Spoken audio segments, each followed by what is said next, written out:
샬롬 할렐루야. 욥기 14장 17에서 22절이요. 주는 내 허물을 주머니에 봉하시고 내 죄악을 쌈에 시나이다.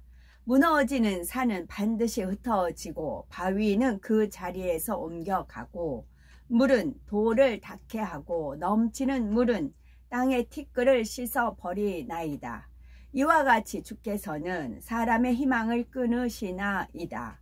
주께서 사람을 영원히 이기셔서 떠나게 하시며 그의 얼굴 빛을 변하게 하시고 쫓아보내시오니 그의 아들들이 존귀하게 되어도 그가 알지 못하며 그들이 비천하게 되어도 그가 깨닫지 못하나이다. 다만 그의 살이 아프고 그의 영혼이 애곡할 뿐이니이다. 욥기 15장 1절에서 3절. 대만 사람 엘리바스가 대답하여 이르되 지혜로운 자가 어찌 헛된 지식으로 대답하겠느냐. 어찌 동풍을 그의 복부에 재우겠느냐. 어찌 도움이 되지 아니한 이야기 무익한 말로 변론하겠느냐. 참으로 네가 하나님 경외하는 일을 그만두어 하나님 앞에 묵도하기를 그치게 하는구나. 욥기 강의 34번째입니다. 하나님의 사랑을 오해하는 욥의 말과 엘리바스의 변론을 살펴보면서 하나님께서 우리에게 원하시는 뜻을 말씀드립니다. 첫째, 하나님의 사랑이 변했다고 오해하는 욥. 욥기 14장 17절에 내 허물을 주머니에 봉하시고 내 죄악을 쌈에 시나이다. 욥기 14장 17절. 사람은 귀하고 소중한 것을 분실하지 않기 위해서 주머니에 넣어서 잘 봉합니다. 마찬가지로 허물과 죄악을 봉하고 싸맨다는 것은 그것을 가볍게 보지 않고 중대하게 보며 단단히 관리한다는 의미이지요. 하나님이 욥의 걸음을 일일이 세는 것조차도 부족하여 허물과 죄악을 봉하고 싸매서 도가 넘치게 중재인처럼 다스린다는 것이지요.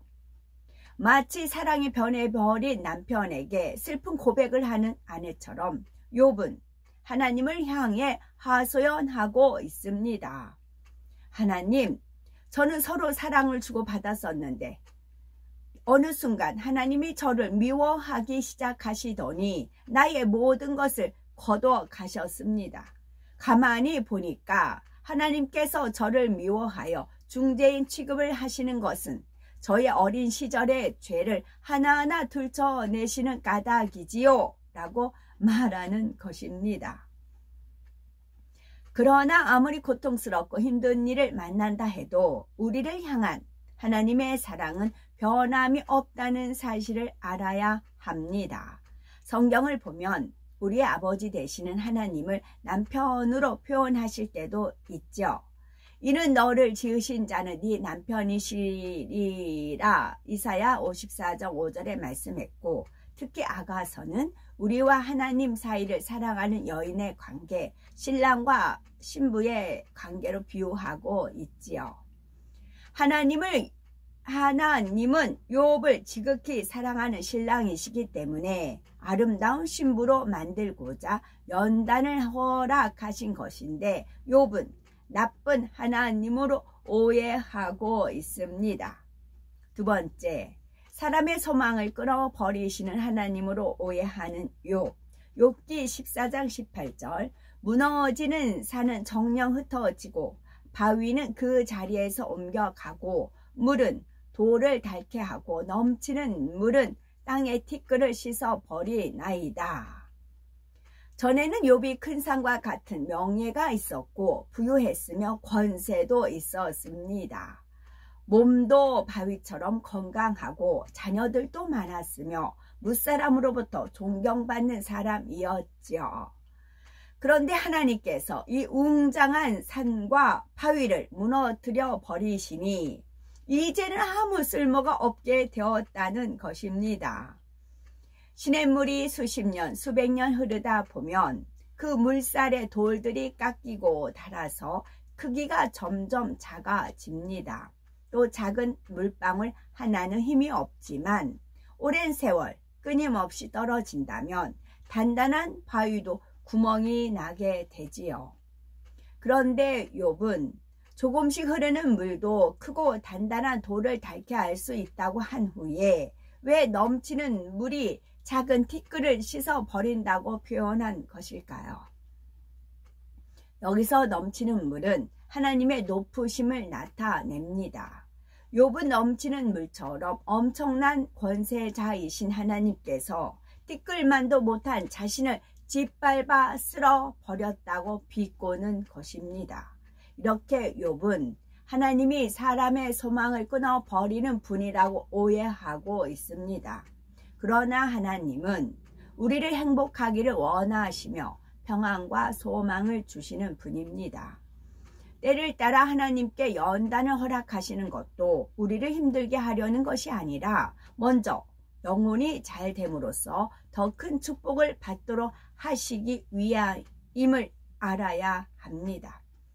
세 번째, 과거에 집착하며 모든 것을 하나님의 탓으로 돌리는 욥. 욥기 14장 20절에 주께서 사람을 영영히 이기셔서 떠나게 하시며 그의 얼굴빛을 변하게 하시고 쫓아보내시오니 그가 깨닫지 못하나이다. 욥은 엄청난 권세자인 하나님이 티끌만도 못한 인생을 자기를 끝까지 추격하시며 이기려 한다고 말합니다. 그래서 자신의 재산을 거둬가셨으며 건강도 가정의 화평도 떠나게 하셨고 결국은 욥의 생명까지도 이 세상을 떠나게 하여 음부로 보내려고 하신다는 의미입니다. 욥은 처음에는 하나님께 간청도 해보고 나중에는 원망, 탄식을 넘어 나쁜 하나님이라고 매도하는 등 이런저런 방법을 다 동원해 보았습니다. 그래도 하나님으로부터 아무런 응답이 없으니 이제는 입술을 제어하지 않고 나오는 대로 마구 쏟아내고 있는 것이지요. 그의 얼굴빛을 변하게 한다라는 것은 그동안 욥이 감정을 절제하지 못하고 하나님 앞에 원망과 탄식으로 불그락 푸르락 하는 등 얼굴빛이 변해 온 것을 의미합니다. 그러면 그 아들이 존귀하나 그가 알지 못한다라는 것은 무슨 의미일까요? 욥이 과거에는 부유하였고 존귀하였습니다. 그리고 이것이 하나님께로부터 온 것임을 믿었기에 하나님 앞에 감사의 제사를 지냈지요. 그러나 과거에 아무리 행복했을지라도 하나님이 다 거두어 가버리셨으니 기억할 필요도 없다는 것이지요. 그러니 감사하지 않고 은혜가 안 된다는 것입니다. 또 욥은 비천하나 그가 깨닫지 못하나이다 라고 말하는데 이는 자기가 비천한 자리에 있지만 스스로 깨닫지 못한다는 것입니다. 욥은 모든 것을 잃어버리고 비천해진 상황에서도 얼마나 친구들을 무시하였습니까? 친구들아, 나는 의인이며 너희보다 월등히 지식과 지혜가 많으니 내 앞에서는 말도 꺼내지 말라 했고 하나님 앞에도 교만한 말로 따졌죠. 욥은 지금 낮은 자리에 앉아 있으니 자기의 비천함을 깨달아야 회개하고 돌이킬 수가 있는데 아직도 깨닫지 못하고 있습니다. 나는 본래 존귀한 자였는데 하나님이 이 모양으로 만들어 버린 것이지 왜 내가 비천하냐라고 따지고 있는 것이지요. 우리는 자신의 현재 위치를 정확하게 깨우치고 문제 해결 방법을 찾을 수 있어야 합니다. 너는 범사의 그를 인정하라. 그리하면 네 길을 지도하시리라. 잠언 3장 6절 말씀한 대로 범사에 진리로 조명하여 내 자신을 바라볼 줄 알아야 합니다. 만일 물질 문제, 가정 문제, 질병 문제 등 어려움이 있다면 분명 거기에는 이유가 있습니다. 내가 왜 이렇게 되었는가? 왜 이런 질병에 걸렸는가? 그 이유를 발견하여 돌이키는 것이 축복이지요. 그렇지 않고 욥과 같이 축복을 누렸던 과거에 집착하거나 자신을 발견하지 못하고 매사를 남의 탓으로만 돌린다면 문제 해결도 아무런 발전도 없는 것입니다. 과거에 집착하고, 그러니까 축복을 누렸던 과거에 집착하고, 저는 반대로 과거가 하나님 만나기 전에는 행복이 아니고 불행이었죠. 그러면서 지금 떠올려 준 게 교회에 부흥회가 있었어요. 그럼 일주일에 하잖아요. 그래서 아침, 점심, 저녁으로 한단 말이에요. 그래서 그럴 때마다 이제 집에 있는 옷을 이제 드라이 세제에 사다가 세탁을 하고 나서, 그럼 이제 좀 빳빳해요. 기름기가 있어서 그런 옷을 이제 다림질을 이제 쭉 하고 있었어요. 다림질 하고 있었더니 전기값 들어가게 다림질 한다고 지청구를 먹는 겁니다. 그러니 속으로 울 수밖에 없어요. 교회 갈 때 헌옷이나마 다림질 빳빳하게 해서 입고 가려고, 이제 하나님 앞에 예배 드리러 가려고 다림질 하는 건데, 그러면 저는 어떤 생각이, 맞다, 내가 실수했네, 안 볼 때 다림질 해야 되는데 시간이 아깝다고, 있는데 내가 다림질 했네, 그러면서 저를 자책을 하는 것이죠. 그러니 현재 제가 얼마나 행복하겠어요. 마음껏 이런 카톡도 올릴 수 있고 이런 자유가 있고, 저는 그래서 불행을 겪어봤기 때문에, 구속을 받아봤기 때문에 현재 행복하고 자유롭고 행복한 겁니다. 오늘도 아침에 준비하면서 행복하다, 이 자유가 행복하다, 마음껏 이제 말씀 녹음했던 거 틀을 수가 있고, 막 시끄럽다든가 막 뭔 짓거리냐는 듯 오사게 그런 말을 듣고 살았었는데, 이 자유가 너무 감사하다. 그래서 하나님 앞에 또 감사했지요. 욥기 14장 22절, 오직 자기의 살이 아프고 자기의 마음이 슬플 뿐이니이다. 욥이 앞에서는 과거를 돌아보며 말하였는데 이제는 현실로 돌아가 자신을 보고 있습니다. 현실은 내 살이 썩어가고 있으며 고통스럽고 마음이 공고하며 슬프다는 것입니다. 자신이 당한 지금의 괴로움도 하나님 때문이라 말하고 있습니다.